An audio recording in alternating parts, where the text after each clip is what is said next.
I was told that I would be covering the IMF and then also to be assigned in Malacanang to take the place of Vera Perfecto. So to make it short, dyan ako na kapasok ng Malacanang, nakita yung first family, nakita si Bong Bong Marcos, lumalaki na, nag-aaral sa Lasal, etc. Still, we did not have any personal contact at the time. He was part of the first family. And I was not a reporter. I was assigned, I had a consultancy for the coverage of the Office of the President and the IMF. Parang consultancy yon, hindi yon reporting. Ikikwento ko kung anong nangyayari on live coverage yon. So that was how it was, my exposure to them. Be that as it may, mabilis na panahon ang nangyari, yung mga bata after their studies in Lasal and the girls in Assumption, etc., pinadala na abroad because martial law was going to be declared and there could be some risks involved kung sakaling magkaroon ng gulo, etc. So yung mga bata like Ferdinand Marcos Jr. was sent abroad. After Lasal, doon na siya nag-aral abroad.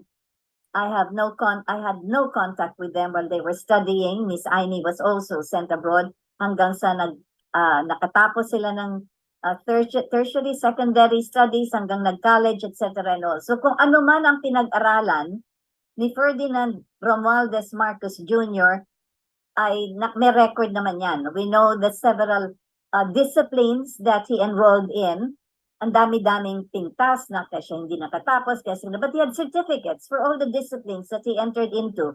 You must remember that it is not easy to get into this Ivy League colleges and universities. So there has to be some degree of excellence and some degree of knowledge and intelligence for him to qualify and for him to finish at least those subjects and receive a certificate for them. So that was his school life. And then, when he came home, his first entrance into politics was vice governor dun sa probinsya ng kanyang ama. I am relating this now, leading on to the story that is leading on to Bong Bong Marcos, the junior. So nag-vice governor siya. Ayan.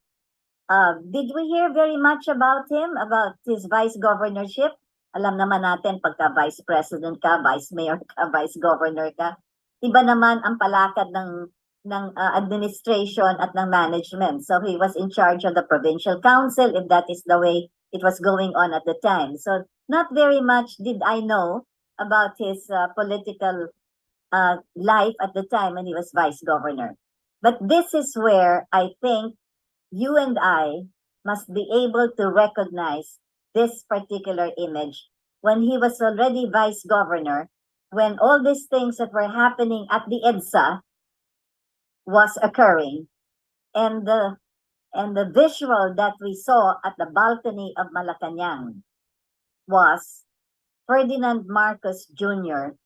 naka-uniforme ng sundalo, nakatayo, seryoso ang kanyang tingin, nakaharap sa kanyang ama, minsan-minsan tumitingin sa mga tao sa ibaba, ngunit makikita nyo, he was naka-profile in a way, nakaharap sa kanyang ama. I think you must look at that figure of Bong Bong Marcos in that balcony. He could have easily worn barong Tagalog like his father. Naka-Filipiniana sila, his sisters were wearing Filipina dress. Hindi. Nakasuot siya ng sundalo. On his own, doon merong statement yan. Defense of the palace and defense of my father. Nakatayo siya doon, nakatingin sa kanyang ama, habang kumanta yung kanyang ina at si President Marcos ay nagdiskurso.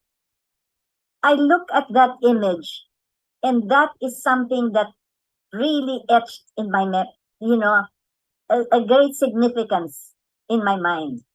Sapagkat ang tingin ko sa kanya, here is this young boy, this young man. Pero tumayo doon to defend the office of the president himself, Malacanang, and directly to the country, which was at the time precariously, on edge with what was happening at EDSA. I do not know how much he was aware of what was happening in telephone conversations of his father with Paul Laxalt, etc. I am not privy to that. I can only relate the story of what I saw and what I believed was happening at the time. Now, this is another story. Sabi ko nga, sa aking mga kinikwento, kinakailangan andun ako. Nakita ko, nadinig ko, at alam ko ang nangyayari first hand. Hindi ito hearsay, hindi ito kinwento sa akin. Andun ako. So, andun ako, nakita ko siya, andun sa balkonahe. Okay. One incident, nung nasa loob na ang first family, at si President Marcos andun sa study room, there was an incident there na may nangyari. Hindi ko alam kung merong nagsulat nito o may nagkwento nito o kung lumabas ito sa mga pahayagan. Ngunit sinulat ko ito. Noong 25th year ng anniversary ng tinatawag nga nilang EDSA People Power, the Philippine Daily Inquirer requested that I write about what happened inside Malacanan during those days na merong kaganapan sa EDSA ng mga dilaw. So I said, okay, I will write about what I know firsthand, but please do not edit. Publish it as is. So doon sa, in fact, part 1 and part 2, dalawang beses lumabas sapagkat, alam mo naman, napaka-kwentista ko, ang dami kong storya, hindi nagkasya yon sa first issue. In fact, nasa front page yan, Inside Malacanan. Yun, ako yon nagsulat nun. Doon ko kinwento ang nangyari na ngayon ay sinasalaysay ko sa inyo. And this is a story where I have to relate because that is how I saw Ferdinand Romualdez Marcos Jr. Nung bumagsak yung unang bomba sa Malacanan, takbuhan lahat ng mga security, pumasok sa study room. Gumalaw yung mga chandeliers, gumalaw, nagyanig sa sahig. Andun din ako. So sabi ng security, ma'am, takbo na sa loob. So I ran together with them inside the study room. We were huddled there.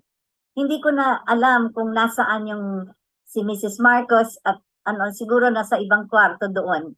Ngunit andun si President Edralyn Marcos, seated sa kanyang desk. Bong Bong Marcos, together with some members of the Presidential Security Command, went to look for where the bomb fell. Dalawa palang bomba yon, where the bombs fell.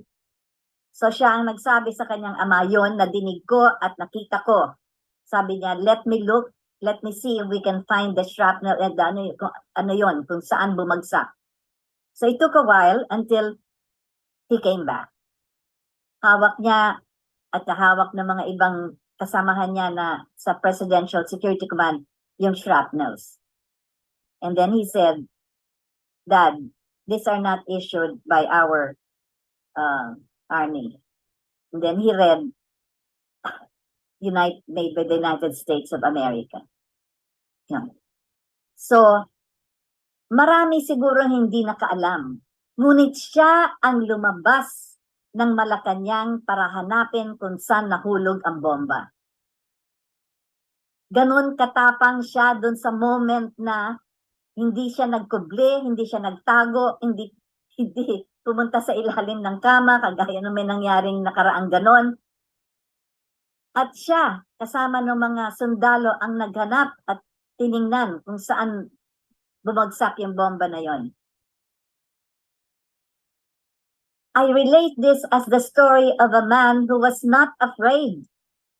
A young man who took the responsibility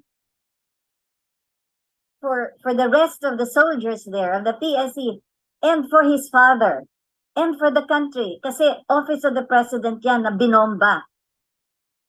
So, that is the story I have to tell. Firsthand, without any elaboration. Pero there at that moment, I saw how brave he was. And how he took the responsibility immediately of finding out ano ba itong tinapon dito sa Office of the President na yung binomba dito. So, that particular incident is part of the story that I'm telling now about this man, Bong Bong Marcos Jr.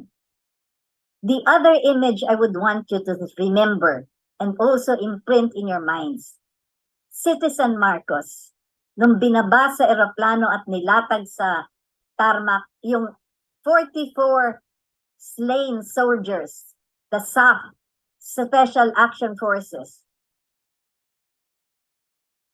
Hindi siya nakabarong, hindi siya nakasuot sundalo, ordinaryong suot na inikot niya at binigyan niya.